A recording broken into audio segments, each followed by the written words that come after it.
എല്ലാവർക്കും നമ്മുടെ പുതിയ വീഡിയോയിലേക്ക് സ്വാഗതം. ഇന്നത്തെ നമ്മുടെ റെസിപ്പി പണ്ട് മുതലേ നമ്മുടെയൊക്കെ ഫേവറേറ്റ് ആയിട്ടുള്ള ഒരു പഞ്ഞി മിഠായി സോൻ പപ്പടിയുടെ റെസിപ്പിയാണ്. വളരെ കുറച്ച് കാര്യങ്ങളൊന്നും ശ്രദ്ധിച്ചാൽ തന്നെ ഈസി ആയിട്ട് നമുക്കിത് വീട്ടിൽ ചെയ്തിട്ടെടുക്കാൻ പറ്റും. 1-2 തവണ ഞാൻ ചെയ്ത് നോക്കിയതിൽ എനിക്ക് സക്സസ് ആയിട്ടുള്ള ഒരു റെസിപ്പി തന്നെയാണ് കേട്ടോ. അപ്പോൾ നിങ്ങൾക്ക് ധൈര്യമായിട്ട് തന്നെ ട്രൈ ചെയ്ത് നോക്കാം. അപ്പോൾ ഈ ഒരു പഞ്ഞി മിഠായി എങ്ങനെയാണ് വീട്ടിൽ തയ്യാറാക്കുന്നതെന്ന് നമുക്കൊന്ന് കണ്ടു നോക്കാം. ഈ ഒരു വീഡിയോ കണ്ടുകൊണ്ടിരിക്കുന്ന സമയത്ത് നിങ്ങൾക്ക് ഇഷ്ടപ്പെടുവാണെങ്കിൽ മറക്കാതെ തന്നെ ഒരു ലൈക്ക് ബട്ടണും കൂടെ ഒന്ന് ക്ലിക്ക് ചെയ്യണേ. ചാനൽ സബ്സ്ക്രൈബ് ചെയ്തിട്ടില്ലെങ്കിൽ ഒന്ന് സബ്സ്ക്രൈബ് ചെയ്ത് സപ്പോർട്ടും കൂടി ചെയ്യുക.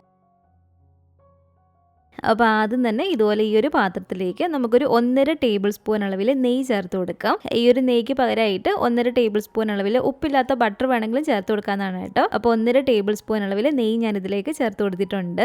ഇനി ഈ ഒരു നെയ്യിലേക്ക് നമുക്കൊരു 1/2 കപ്പ് അളവിൽ കടലമാവ് ചേർത്ത് കൊടുക്കാം. കടലമാവ് നമ്മൾ ഇതിലേക്ക് ഇട്ട് കൊടുത്തതിന് ശേഷം തീ നല്ല പോലെ തന്നെ ഒന്ന് കുറച്ച് വെച്ച് കൊടുക്കണേ. ഈ ഒരു നെയ്യിൽ കിടന്ന് ആ ഒരു കടലമാവിൻ്റെ ഒരു പച്ച ചെവിയൊന്ന് മാറി കിട്ടണം. അപ്പോൾ നമ്മൾ കുറച്ച് സമയം തന്നെ തീ നന്നായിട്ട് കുറച്ച് വെച്ച് കൊടുത്തിട്ട് ഇതുപോലെ ഇളക്കി കൊടുക്കുക. ഒരു 4-5 മിനിറ്റോളം ഇതുപോലെ കടലമാവ് ചേർത്ത് നമ്മൾ ഇളക്കിയതിന് ശേഷം ഇനി നമുക്കിതിലേക്ക് ചേർത്ത് കൊടുക്കേണ്ടത് 1 കപ്പ് അളവിൽ മൈദയാണ്. അപ്പോൾ ഇനി മൈദയും കൂടി ചേർത്ത് കൊടുത്തിട്ട് ഒരു 10 മിനിറ്റോളം തന്നെ നമുക്ക് തീ ഒന്ന് കുറച്ച് വെച്ച് കൊടുത്തിട്ട് ഇളക്കി കൊടുക്കാം. ആ ഒരു മൈദാപ്പൊടിയുടെയും ആ ഒരു പച്ച ചുവയൊന്ന് മാറിക്കിട്ടണം. അപ്പോൾ ഇതുപോലെ നന്നായിട്ട് തന്നെ നമുക്ക് ഇളക്കി കൊടുക്കാം കേട്ടോ. ഇതിലേക്ക് കുറച്ചും കൂടി നല്ലൊരു ഫ്ലേവറിന് വേണ്ടിയിട്ട് ഒരു 1/2 ടീസ്പൂൺ അളവിൽ ഏലക്കാപ്പൊടിയും കൂടി ചേർത്ത് കൊടുക്കാം.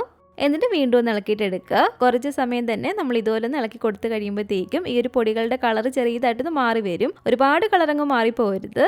ഇതുപോലെ ഈ ഒരു കളറായിട്ട് വരുമ്പോഴത്തേക്കും നമുക്ക് ഫ്ലെയിം അങ്ങ് ഓഫ് ചെയ്ത് കൊടുത്തേക്കാം. പൊടി ഇതുപോലെ റെഡി ആയാൽ ഇതിന് കുറച്ചെടുത്തൊന്ന് ടേസ്റ്റ് ചെയ്ത് നോക്കുക കേട്ടോ. ആ ഒരു പൊടികളുടെ ഒരു പച്ച ചൊവയൊന്ന് മാറിയിട്ടുണ്ടോ എന്ന്. അപ്പോൾ ഒരു പൊടികളുടെ എല്ലാം ഒരു പച്ച ചൊവയൊന്ന് മാറിയിട്ടുണ്ട്. ആ ഒരു പാത്രത്തിൽ തന്നെ നമ്മൾ പിന്നെ ചൂടോടെ വെക്കരുത് പൊടികൾ. ഇതുപോലെ ഒരു അരിപ്പയിലേക്ക് പെട്ടെന്ന് തന്നെ ഇട്ട് കൊടുത്തിട്ട് നന്നായിട്ടൊന്ന് അരിച്ചെടുക്കണം കേട്ടോ. അപ്പോൾ പൊടികൾ ഞാൻ ഇവിടെ നിന്ന് അരിച്ചെടുത്തിട്ടുണ്ട്. ഇത് നമുക്കൊന്ന് മാറ്റി വെക്കാം.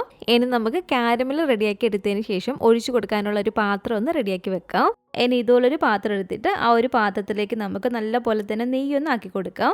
നന്നായിട്ട് തന്നെ നെയ്യ് ഇതുപോലെ സ്പ്രെഡ് ചെയ്ത് കൊടുക്കുക. എന്നിട്ട് ഇതിൻ്റെ മുകളിലേക്ക് ഞാനൊരു ബട്ടർ പേപ്പറും കൂടി ഇട്ട് കൊടുക്കുന്നുണ്ട്. ഇതുപോലെ ഈ ഒരു പാത്രത്തിൽ നെയ്യ് തടവിയതിന് ശേഷം ഞാൻ ബട്ടർ പേപ്പർ ഇട്ട് കൊടുക്കുന്നത് ആ ഒരു ബട്ടർ പേപ്പർ തെന്നി മാറി പോകാതിരിക്കാൻ വേണ്ടിയിട്ടാണ്. ഇതുപോലെ ബട്ടർ പേപ്പർ ഇട്ടിട്ട് ചെയ്യുന്നതായിരിക്കും കുറച്ചും കൂടി ഈസി ആയിട്ട് നമുക്ക് ചെയ്തിട്ടെടുക്കാൻ പറ്റുന്നത്. ബട്ടർ പേപ്പർ ഇല്ലെങ്കിൽ ഒരു അലുമിനിയത്തിൻ്റെ സ്റ്റീലിൻ്റെ വലിയ അത്യാവശ്യം വലിപ്പമുള്ളൊരു പാത്രം എടുക്കുക. അതിൽ നമ്മൾ നന്നായിട്ട് തന്നെ നെയ്യ് ഒന്ന് സ്പ്രെഡ് ചെയ്ത് കൊടുത്തിട്ട് കാരമൽ ആക്കിയിട്ട് ആ ഒരു ബോളാക്കി എടുത്താൽ മതി. അല്ലെങ്കിൽ നമ്മൾ കൗണ്ടർ ടോപ്പിലേക്ക് നല്ല പോലെ തന്നെ നെയ്യ് സ്പ്രെഡ് ചെയ്തതിന് ശേഷം ആ ഒരു കാരമൽ ഒഴിച്ചു കൊടുക്കുക. എന്നിട്ടൊരു സ്പാച്ചിലോ അല്ലെങ്കിൽ ഒരു ചട്ടുകൊക്കെ വെച്ചിട്ട് ആ ഒരു സൈഡ് ഇളക്കിളക്കി കൊടുത്തിട്ട് ഒരു ബോൾ ആകൃതിയിൽ നമ്മൾ ആക്കിയിട്ട് എടുത്താൽ മതി. നമ്മൾ കൗണ്ടർ ടോപ്പിലേക്കോ അല്ലെങ്കിൽ പാത്രത്തിലേക്കൊക്കെ ഡയറക്റ്റ് ഒഴിച്ചു കൊടുത്താൽ കുറച്ച് പണിയാണ് നമുക്ക് വൃത്തിയാക്കാനൊക്കെ ആണെങ്കിലും ലാസ്റ്റ് പാത്രം. അപ്പോൾ ഇതുപോലെ നമ്മളൊരു ബട്ടർ പേപ്പർ കട്ട് ചെയ്തിട്ട് എടുക്കുകയാണെങ്കിൽ അതായിരിക്കും ഏറ്റവും നല്ലത്. അല്ലെങ്കിൽ നമുക്ക് സിലിക്കണിൻ്റെ ഷീറ്റ് കിട്ടും. അതാണെങ്കിലും അധികം പണിയൊന്നും ഇല്ലാതെ എളുപ്പത്തിൽ നമുക്ക് ചെയ്തിട്ടെടുക്കാൻ പറ്റും. അപ്പോൾ ഇനി നമുക്കിതിലേക്ക് മെയിനായിട്ടുള്ള ഒരു കാരമൽ ഒന്ന് റെഡിയാക്കിയിട്ട് എടുക്കാം. ഈ ഒരു പഞ്ഞിമിഠായി നമ്മൾ ഉണ്ടാക്കുകയാണെങ്കിൽ മെയിനായിട്ട് ശ്രദ്ധിക്കേണ്ട ഒരു കാര്യമാണ് കേട്ടോ. ആ ഒരു പഞ്ചസാര ഉരുക്കിയെടുക്കുന്നതിൻ്റെ ഒരു കറക്റ്റ് പരുവം. അപ്പോൾ ഇതുപോലെ ഈ ഒരു പാത്രത്തിലേക്ക് നമുക്കൊരു 1.5 കപ്പ് അളവിൽ പഞ്ചസാര ഇട്ട് കൊടുക്കാം. പഞ്ചസാര നമ്മൾ ഇതുപോലെ ഒന്ന് വെതറി വേണം ഇട്ട് കൊടുക്കാൻ വേണ്ടിയിട്ട്. ഇനി ഈ ഒരു പഞ്ചസാരയിലേക്ക് നമുക്കൊരു 1/2 ടീസ്പൂൺ അളവിൽ നാരങ്ങ നീര് ഒഴിച്ചു കൊടുക്കാം. നാരങ്ങ നീര് ഒഴിച്ചു കൊടുത്തതിന് ശേഷം ഇതിലേക്ക് നമുക്കൊരു 1/2 കപ്പ് അളവിൽ വെള്ളം കൂടി ചേർത്ത് കൊടുക്കാം. 1.5 കപ്പ് പഞ്ചസാരയ്ക്ക് 1/2 കപ്പ് വെള്ളം മാത്രമേ നമ്മൾ ചേർത്ത് കൊടുക്കാവുള്ളൂ. അപ്പോൾ വെള്ളവും കൂടി ഇതുപോലെ ഒഴിച്ച് കൊടുത്തതിന് ശേഷം ഇനി നമ്മൾ തീ നല്ല പോലെ തന്നെ കുറച്ച് വെച്ച് കൊടുക്കുക. തീ ഒന്ന് കുറച്ച് വെച്ച് കൊടുത്തതിന് ശേഷം നമ്മൾ തവിയൊന്നും വെച്ച് ഇളക്കി കൊടുക്കേണ്ട ആവശ്യമില്ല. ഇതുപോലെ ഫുള്ളായിട്ട് പഞ്ചസാര ഒന്ന് ഉരുക്കി വരുമ്പോഴത്തേക്കും ഈ ഒരു പാത്രം തന്നെ ഇതുപോലെ എടുത്തിട്ട് നമ്മളൊന്ന് ചുറ്റിച്ചൊന്ന് കൊടുത്താൽ മതി. നിങ്ങൾക്ക് കറക്റ്റ് ഒരു കാരമലിൻ്റെ കളർ അറിയാൻ വേണ്ടിയിട്ട് ഞാനിപ്പോൾ ഇതിലേക്ക് ഒരു സ്റ്റെയിൻലെസ് സ്റ്റീലിൻ്റെ ഒരു പാത്രമാണ് എടുത്തിരിക്കുന്നത്. അപ്പോൾ ആദ്യമായിട്ടൊക്കെ ചെയ്യുന്ന സമയത്ത് ആ ഒരു കാരമലിൻ്റെ കളർ കുറച്ചും കൂടിയൊക്കെ അറിയാനായിട്ട് ഇതുപോലെ ഈ ഒരു ടൈപ്പ് പാത്രം എടുത്താൽ കുറച്ചും കൂടി നല്ലതായിരിക്കും. ഏത് പാത്രത്തിൽ വേണമെങ്കിലും നമുക്ക് കാരമലാക്കിയിട്ട് എടുക്കാം. അപ്പോൾ കുറച്ചും കൂടി ബെറ്റർ ഇതുപോലെ ഈ ഒരു പാത്രം എടുക്കുന്നതായിരിക്കും. പഞ്ചസാര ഫുള്ളായിട്ട് ഉരുകി വന്ന് ഇതുപോലെ നമ്മൾ കുറച്ച് സമയം ഒരു പാത്രം ഒന്ന് ചുറ്റിച്ച് കൊടുക്കുമ്പോഴത്തേക്കും ഇത് കണ്ടില്ല, ഈ ഒരു കളർ ചെറുതായിട്ടൊന്ന് ചേഞ്ച് ആയി വരാൻ തുടങ്ങിയിട്ടുണ്ട്. ഈ ഒരു കാരമൽ നമുക്ക് ചെറിയൊരു ലൈറ്റ് ഗോൾഡൻ കളറായിട്ടാണ് വേണ്ടത്. ഒരുപാട് ലൈറ്റ് കളറായിട്ട് പോയിട്ടുണ്ടെങ്കിൽ നമ്മളിത് ചെയ്തെടുക്കുന്ന സമയത്ത് പൊടിഞ്ഞങ്ങ് പോകും. ഒരുപാട് ഡാർക്ക് കളറായി പോയിട്ടുണ്ടെങ്കിൽ ഒരു കരിഞ്ഞൊരു ചൊവയും വരും. പിന്നെ നമ്മളിത് വലിച്ചെടുക്കുന്ന സമയത്ത് മരം പോലെ ഇരിക്കും. നമുക്ക് വലിച്ചെടുക്കാനൊക്കെ ഒരുപാട് ബുദ്ധിമുട്ടാകും. അപ്പോൾ നമ്മളൊരു കറക്റ്റ് കളറൊന്ന് ശ്രദ്ധിച്ച് വേണം ഈ ഒരു കാരമൽ റെഡിയാക്കി എടുക്കാൻ വേണ്ടിയിട്ട്. അപ്പോൾ ഏകദേശം ഒന്ന് ആയി വരുന്നുണ്ട്. ഇതിപ്പോൾ കണ്ടില്ല, ഈ ഒരു ലൈറ്റ് ഗോൾഡൻ കളർ ഈ ഒരു കളറായിട്ട് വരുമ്പോഴത്തേക്കും നമ്മൾ ഫ്ലെയിം അപ്പം തന്നെ ഓഫ് ചെയ്ത് കൊടുക്കുക. ഈ ഒരു കളറായിട്ട് വന്നാൽ തന്നെ നമ്മൾ റെഡിയാക്കി വെച്ചിരിക്കുന്ന ഈ ഒരു ബട്ടർ പേപ്പറിലേക്ക് നമുക്ക് ഒഴിച്ചു കൊടുക്കാം.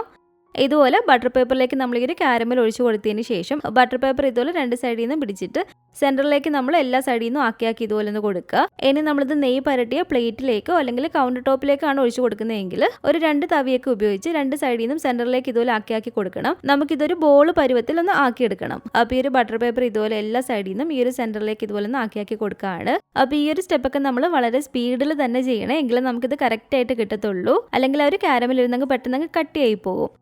അപ്പോൾ ഇതുപോലെ നമ്മൾ റിപ്പീറ്റ് ചെയ്ത് ഇതുപോലെ കാരമൽ ചെറുതായിട്ടൊന്ന് തിക്കായി വരുമ്പോഴത്തേക്കും ഇതുപോലെ ഒരു സ്പാച്ചിലയിലോ അല്ലെങ്കിൽ ഒരു തവിയിലോ വെല്ലം നെയ്യ് നല്ല പോലെ തന്നെ ഇതുപോലെ ഒന്ന് സ്പ്രെഡ് ചെയ്തതിന് ശേഷം ആ ഒരു തവിയോ സ്പാച്ചിലോ വെച്ചിട്ട് ഇതുപോലെ സൈഡ് ഇളക്കി ആ ഒരു സെൻറ്ററിലേക്ക് ആക്കി കൊടുത്തിട്ട് ഇതൊരു ബോൾ പരുവത്തിൽ നമുക്കൊന്ന് ആക്കിക്കൊണ്ടിരണം. അപ്പോൾ ഈ സ്പാച്ചിലയിൽ ഒട്ടിപ്പിടിക്കുന്നതായിട്ട് തോന്നുന്നുണ്ടെങ്കിൽ വീണ്ടും അതിൽ ഇതുപോലെ നന്നായിട്ട് നെയ്യാക്കിയതിന് ശേഷം നമുക്ക് നല്ല പോലെ തന്നെ ഇതുപോലെ സെൻറ്ററിലേക്ക് ആക്കി ആ ഒരു ബോൾ പരുവത്തിലൊന്ന് ആക്കിക്കൊണ്ടിരാം. ഇതിപ്പോൾ കണ്ടില്ല ഏകദേശം ഒന്ന് റെഡിയായി വരുന്നുണ്ട്. അപ്പോൾ ഇതുപോലെ സ്പീഡിൽ ചെയ്ത് ആ ഒരു ബോൾ പരുവത്തിലാക്കി എടുത്തതിന് ശേഷം നമ്മളിത് കയ്യിലെടുക്കുക. നമ്മൾ ഇതുപോലെ കയ്യിലെടുക്കുന്ന സമയത്ത് ഇതിന് ചെറിയൊരു ചൂട് കാണും കേട്ടോ. ആ ഒരു ചൂടോട് കൂടിയിട്ട് തന്നെ നമ്മളിത് വലിച്ചെടുത്താൽ മാത്രമേ ഒരുപാട് ലെയറുകളായിട്ട് നമുക്കിത് കറക്റ്റായിട്ട് കിട്ടത്തുള്ളൂ. തണുത്ത് പോയിട്ടുണ്ടെങ്കിൽ നമുക്കിത് റെഡിയാക്കി എടുക്കാൻ പറ്റില്ല. അപ്പോൾ ഒരു ചെറിയ ചൂടോട് കൂടിയിട്ട് തന്നെ നമ്മൾ ഇതുപോലെ കയ്യിലെടുത്തിട്ട് ഇതുപോലെ നീട്ടി ഒന്ന് വലിക്കുക. എന്നിട്ട് വീണ്ടും ഇതുപോലെ ഒട്ടിച്ചിട്ട് വീണ്ടും നീട്ടി വലിക്കുക. ഇതുപോലെ നമ്മൾ റിപ്പീറ്റ് ചെയ്ത് കുറച്ച് തവണ ചെയ്ത് കഴിയുമ്പോഴത്തേക്കും ഇതിൻ്റെ കളർ ചെറിയതായിട്ടൊന്ന് ചേഞ്ചായി ഈ ഒരു ലൈറ്റ് കളർ പോലെ ആകാൻ തുടങ്ങും. ഇതുപോലെ ഒന്ന് ആയി വന്നാൽ നമ്മൾ അരിച്ച് മാറ്റി വെച്ചിരിക്കുന്ന ഒരു പൊടിയില്ലേ, ആ ഒരു പൊടി അടുത്ത് വെക്കുക. എന്നിട്ട് നമ്മൾ ഇതുപോലെ ഒന്ന് പതിയെ വലിച്ചിട്ട് ഈ ഒരു രണ്ടറ്റം ഒന്ന് ഒട്ടിച്ചു കൊടുക്കുക. ഇതുപോലെ ഒരു റിങ് ആക്കി നമ്മൾ എടുക്കണം. എന്നിട്ട് അത് ചെറുതായിട്ടൊന്ന് വലിച്ചു കൊടുക്കുക കേട്ടോ. എന്നിട്ട് ആ ഒരു പഞ്ചസാരയുടെ ആ ഒരു റിങ് നമ്മൾ ഈ ഒരു പൊടിയിലേക്ക് ഇട്ട് കൊടുത്തിട്ട് പൊടി നല്ല പോലെ തന്നെ അതിൻ്റെ മുകളിലേക്ക് ഒന്ന് ആക്കി കൊടുക്കുക കേട്ടോ. ഈ ഒരു സ്റ്റെപ്പ് നമ്മൾ നല്ല സ്പീഡിൽ തന്നെ വേണം കേട്ടോ ചെയ്യാൻ വേണ്ടിയിട്ട്. എങ്കിൽ മാത്രം നമുക്കിത് കറക്റ്റായിട്ട് ആ ഒരു പഞ്ഞി പോലെ കിട്ടത്തുള്ളൂ. നല്ല പോലെ തന്നെ അതിൻ്റെ മുകളിൽ എല്ലാ ഭാഗത്തും പൊടിയാക്കിയതിന് ശേഷം ഇതുപോലെ വീണ്ടും ഒന്ന് വലിക്കുക. എന്നിട്ട് വീണ്ടും മടക്കിയിട്ട് ആ ഒരു പൊടിയിലേക്ക് ഇതുപോലെ വെച്ച് കൊടുത്തതിന് ശേഷം ആ ഒരു സൈഡെല്ലാം ഇതുപോലെ വലിച്ചൊന്ന് കൊടുക്കുക. എന്നിട്ട് വീണ്ടും നല്ല പോലെ തന്നെ പൊടിയാക്കിയതിന് ശേഷം ഒന്ന് വലിച്ചിട്ട് ഇതുപോലെ വീണ്ടും നമുക്കൊന്ന് മടക്കി കൊടുക്കാം. ഇതിങ്ങനെ നമ്മൾ റിപ്പീറ്റ് ചെയ്ത് ആ ഒരു നല്ല പഞ്ഞി പോലെ കിട്ടുന്നതിന് വരെ നമ്മൾ റിപ്പീറ്റ് ചെയ്തുകൊണ്ടേയിരിക്കുക.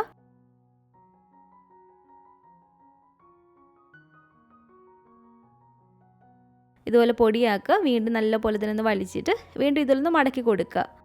ആ ഒരു ലെയറുകൾ ഇതുപോലെ വന്ന് കഴിയുമ്പോഴത്തേക്കും ആ ഒരു കറക്റ്റ് ലെയർ മാറി പോവരുത്. ആ ഒരു ലെയറുകൾ കറക്റ്റായിട്ട് എടുത്ത് തന്നെ വേണം നമ്മൾ വീണ്ടും ചെയ്യാൻ വേണ്ടിയിട്ട്. എങ്കിലും നമുക്കത് കറക്റ്റായിട്ട് കിട്ടത്തുള്ളൂ.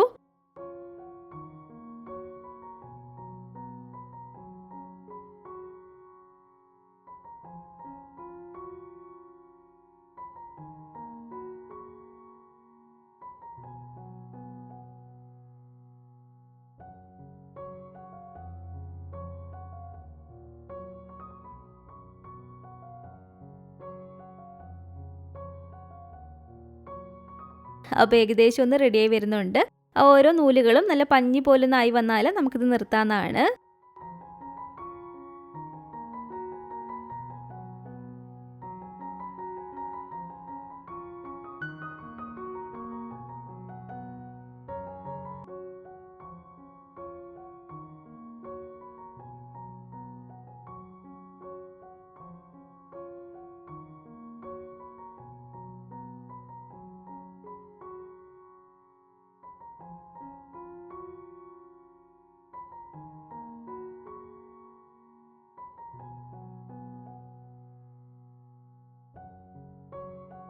അപ്പോൾ ഇതിവിടെ ഞാൻ നല്ല സ്പീഡിൽ തന്നെ ഇതുപോലെ വലിച്ചു കൊടുത്ത് ഇതുപോലെ ഒന്ന് പഞ്ഞി പോലെ ആക്കി എടുത്തിട്ടുണ്ട്. അപ്പോൾ ഇതുപോലെ കിട്ടിയാൽ ബാക്കിയുള്ള പൊടികളെല്ലാം നമ്മളങ്ങ് കുടഞ്ഞു കളഞ്ഞേക്കാം കേട്ടോ.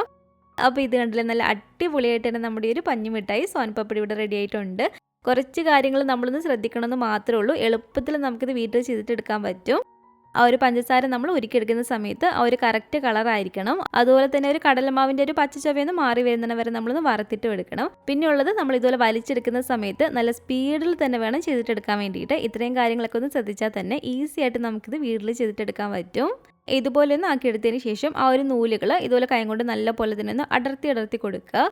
അപ്പോൾ ഇനി നിങ്ങൾക്കിത് ഏത് ഷേപ്പിലാണോ സെറ്റ് ചെയ്തിട്ട് എടുക്കേണ്ടത് അപ്പോൾ അതിനനുസരിച്ചൊരു പാത്രം എടുക്കുക. ഞാനിപ്പോൾ ഇതുപോലെ ഈ ഒരു ഷേപ്പുള്ളൊരു ചെറിയൊരു പാത്രമാണ് എടുത്തിരിക്കുന്നത്. ഈ ഒരു പാത്രത്തിലേക്ക് നമുക്ക് ആദ്യം കുറച്ച് നട്ട്സ് ഇതുപോലെ കട്ട് ചെയ്തിട്ട് ഇട്ട് കൊടുക്കാം. ഞാനിപ്പോൾ ഇതിലേക്ക് കുറച്ച് ബദാമും പിസ്ത ഇതുപോലെ കട്ട് ചെയ്തെടുത്തിട്ടുണ്ട്. ഇതൊക്കെ നമുക്ക് വേണമെങ്കിൽ മാത്രം ഇട്ട് കൊടുത്താൽ മതി കേട്ടോ. എന്നിട്ട് ഇതുപോലെ ഇതിൽ നിന്ന് കുറച്ച് പഞ്ഞിമുട്ടായി കൈ കൊണ്ട് അടർത്തി എടുത്തിട്ട് ഇതിലേക്ക് നമുക്കൊന്ന് വെച്ച് കൊടുക്കാം. പ്രസ് ചെയ്ത് കൊടുത്തതിന് ശേഷം ഈ ഒരു പാത്രം ഇതുപോലെ മറിച്ചിട്ട് ചെറുതായിട്ടൊന്ന് കൊട്ടി കൊടുക്കുമ്പോഴത്തേക്കും തന്നെ അതിൽ നിന്ന് കടർന്ന് വന്നോളൂ. അപ്പോൾ ഇങ്ങനെ വേണമെങ്കിൽ നമുക്ക് ഷേപ്പ് ആക്കിയിട്ട് എടുക്കാം. അല്ലെങ്കിൽ കടയിൽ നിന്നൊക്കെ നമുക്ക് കൂടുതലും കിട്ടുന്ന പോലെ ആ ഒരു സ്ക്വയർ ഷേപ്പിൽ എടുക്കണമെങ്കിൽ ഒരു സ്ക്വയർ ആയിട്ടുള്ളൊരു പാത്രം എടുക്കുക. അതിലേക്ക് നട്ട്സ് വേണമെങ്കിൽ നട്ട്സ് ആദ്യം കുറച്ചൊന്ന് വെതറി ഇട്ട് കൊടുക്കണം. എന്നിട്ട് ഈ ഒരു പഞ്ഞിമുട്ടായി അതിലേക്ക് വെച്ചിട്ട് പതിയൊന്ന് പ്രസ് ചെയ്ത് കൊടുക്കുക. അപ്പോൾ ചെറുതായിട്ടൊന്ന് പ്രസ് ചെയ്ത് കൊടുത്ത് ഷേപ്പ് ആക്കിയിട്ട് അതിൽ നിന്ന് തന്നെ നമുക്ക് സ്ക്വയർ ആക്കി അങ്ങ് കട്ട് ചെയ്തിട്ട് എടുക്കാവുന്നതാണ്. അപ്പോൾ ഏത് രീതിക്ക് വേണമെങ്കിലും നമ്മുടെ ഒരു ഇഷ്ടത്തിനനുസരിച്ച് ഇത് ഷേപ്പ് ആക്കിയിട്ട് എടുക്കാം. അപ്പോൾ നിങ്ങൾ ഇത് വീട്ടിൽ ചെയ്ത് നോക്കുകയാണെങ്കിൽ ഈ ഒരു കാര്യങ്ങളൊക്കെ ഒന്ന് കറക്റ്റ് ശ്രദ്ധിച്ചിട്ട് നമ്മൾ ചെയ്യണേ. എങ്കിലും നമുക്കിത് കറക്റ്റ് ആയിട്ട് ഇതുപോലെ തന്നെ ചെയ്തിട്ടെടുക്കാൻ പറ്റും. അപ്പോൾ പണ്ട് മുതൽ നമ്മുടെയൊക്കെ മിക്കവരുടെയും ഫേവറേറ്റ് ആയിട്ടുള്ള ഈ ഒരു പഞ്ഞിമുട്ടായി സോൻ പപ്പടിയുടെ റെസിപ്പി നിങ്ങൾക്ക് എല്ലാവർക്കും ഇഷ്ടപ്പെട്ടു കരുതുന്നു. ഉണ്ടാക്കി നോക്കിയിട്ട് നിങ്ങളുടെ അഭിപ്രായങ്ങളൊക്കെ മറക്കാതെ തന്നെ നമ്മുടെ കമന്റ് ബോക്സിൽ വന്ന് അറിയിക്കണേ. അതുപോലെ തന്നെ നമ്മുടെ ഈ ഒരു വീഡിയോ ഇഷ്ടപ്പെട്ടെങ്കിൽ മറക്കാതെ തന്നെ ഒരു ലൈക്ക് ബട്ടണും കൂടെ ഒന്ന് ക്ലിക്ക് ചെയ്യുക. നിങ്ങളുടെ അഭിപ്രായങ്ങളൊക്കെ കമന്റ് ചെയ്യുകയും ഫാമിലിയും ഫ്രണ്ട്സും ഒക്കെ ആയിട്ട് നമ്മുടെ ഒരു വീഡിയോ ഒന്ന് ഷെയർ ചെയ്ത് കൊടുക്കുക. പുതിയതായിട്ട് നമ്മുടെ ഈ ഒരു ചാനൽ ആരെങ്കിലും കാണുന്നുണ്ടെങ്കിൽ താഴെ കാണുന്ന റെഡ് സബ്സ്ക്രൈബ് ബട്ടണും കൂടെ ഒന്ന് പ്രസ് ചെയ്ത് സപ്പോർട്ട് ചെയ്യണേ. കൂട്ടത്തിലെ കാണുന്ന ബെല്ലൈക്കണും കൂടെ ഒന്ന് ക്ലിക്ക് ചെയ്ത് അതിൽ ഓൾ എന്ന ഓപ്ഷൻ തന്നെ കൊടുക്കുകയാണെങ്കിൽ ഞാനിടുന്ന പുതിയ പുതിയ റെസിപ്പികളൊക്കെ നിങ്ങൾക്ക് അപ്പം തന്നെ നോട്ടിഫിക്കേഷൻ ആയിട്ട് കിട്ടുന്നതായിരിക്കും. ഇൻഷാ അല്ലാഹ് വീണ്ടും നമുക്ക് ഇതുപോലെ നല്ലൊരു റെസിപ്പി ആയിട്ട് കാണാം.